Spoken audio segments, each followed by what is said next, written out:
नमस्ते, मैं हूं किशोर रजवाणी और अब आज का न्यूज रैप। नागालैंड की राजधानी कोहिमा और वोखा को जोड़ने वाला नेशनल हाईवे पानी में डूब गया। भारी बारिश के बाद कई जगहों पर पहाड़ खिसकने से हाईवे का हिस्सा धंस गया। इससे दोनों शहरों का आपस में संपर्क टूट गया। उत्तराखंड के कई इलाकों में भारी बारिश से लोगों की परेशानी बढ़ गई। देहरादून के विकासनगर इलाके में भीषण बारिश के बाद पहाड़ खिसकने के कारण कालसी चक्राता मार्ग पूरी तरह बंद हो गया। सड़क के दोनों तरफ गाड़ियों की लंबी कतार लग गई। हिमाचल प्रदेश के कांगड़ा में रेड अलर्ट के बीच बादल फटने की वजह से अचानक बाढ़ आ गई और कई मकान बाढ़ में बह गए, जिसके बाद प्रशासन ने वहां पर राहत और बचाव का काम शुरू कर दिया। इसके साथ ही एनडीआरएफ की टीम को भी रवाना किया गया। उत्तराखंड की राजधानी देहरादून और उसके आसपास के इलाकों में मूसलाधार बारिश की वजह से तमसा नदी उफान पर आ गई। देहरादून के प्राचीन टपकेश्वर महादेव मंदिर का परिसर पूरी तरह पानी में डूब गया। खतरे को देखते हुए प्रशासन ने अलर्ट जारी कर दिया और लोगों से नदी से दूर रहने की अपील की। जम्मू में लगातार हो रही बारिश के बीच जम्मू श्रीनगर हाईवे पर पहाड़ का एक बड़ा हिस्सा टूटकर गिर गया। भारी मात्रा में मलबा इकट्ठा होने की वजह से हाईवे बंद हो गया, जिसकी वजह से कई यात्री सड़क पर ही फंस गए। बाद में खुदाई करने वाली मशीन की मदद से सड़क से मलबा हटाया गया।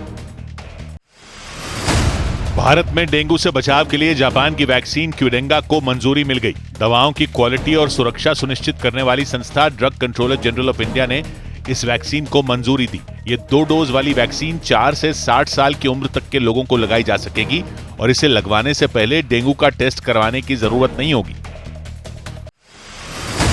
कर्नाटक की राजधानी बेंगलुरु में ईडी की टीम ने टेरर फंडिंग से जुड़े मामले में कार्रवाई करते हुए 8 ठिकानों पर छापेमारी की।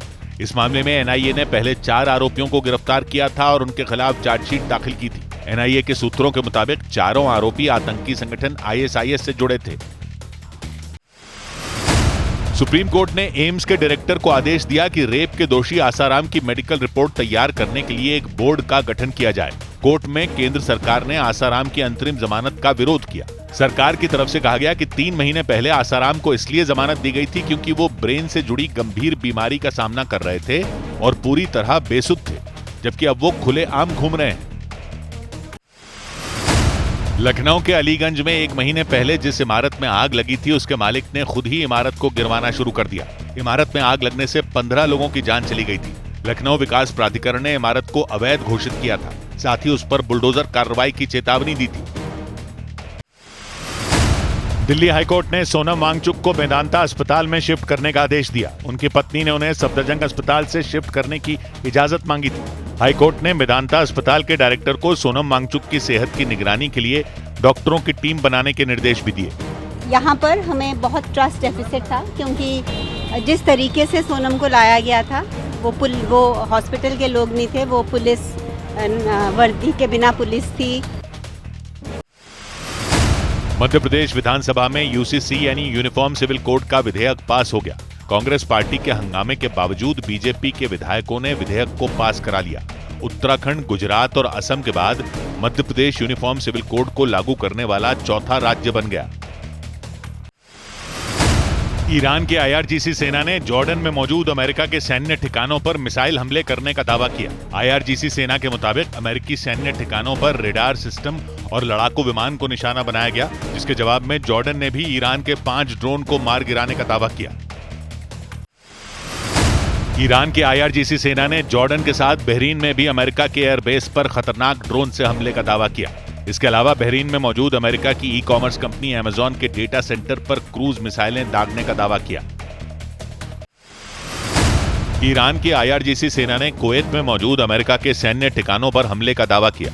आईआरजीसी सेना के मुताबिक उसने हमले में अमेरिका के रेडार सिस्टम, कम्युनिकेशन सिस्टम और रॉकेट दागने वाले सिस्टम हाइमार्स को निशाना बनाया। कच्चे तेल के दाम में उबाल से लगातार दूसरे दिन शेयर बाजार लाल निशान पर बंद हुआ। सेंसेक्स और निफ्टी दोनों गिरकर बंद हुए। एचडीएफसी बैंक जैसे हैवीवेट स्टॉक में गिरावट के कारण इंट्राडे में सेंसेक्स 300 अंकों से ज्यादा टूट गया, तो निफ्टी भी फिसलकर 24,150 के नीचे आ गया। अमेरिका ने कनाडा से आने वाले सामान पर 50% टैरिफ लगाने का ऐलान कर दिया। इसमें शराब, सीमेंट और हॉकी स्टिक जैसी चीजें शामिल हैं। ट्रंप की इस घोषणा पर कनाडा के पीएम मार्क कार्नी भड़क गए। उन्होंने अमेरिका पर कनाडा, अमेरिका और मेक्सिको के बीच हुए समझौते के उल्लंघन का आरोप लगाया। अमेरिका और ईरान में बढ़ते तनाव के बीच अमेरिका ने दुनिया भर में रह रहे अपने नागरिकों के लिए एडवाइजरी जारी की। एडवाइजरी में उड़ानों के रद्द होने, समय समय पर एयर स्पेस बंद होने और यात्रा में संभावित रुकावटों की चेतावनी दी गई। अमेरिका के विदेश विभाग की तरफ से जारी नोटिस में यह आशंका भी जताई गई कि ईरान दुनिया भर में अमेरिका के दूतावासों को निशाना बना सकता है।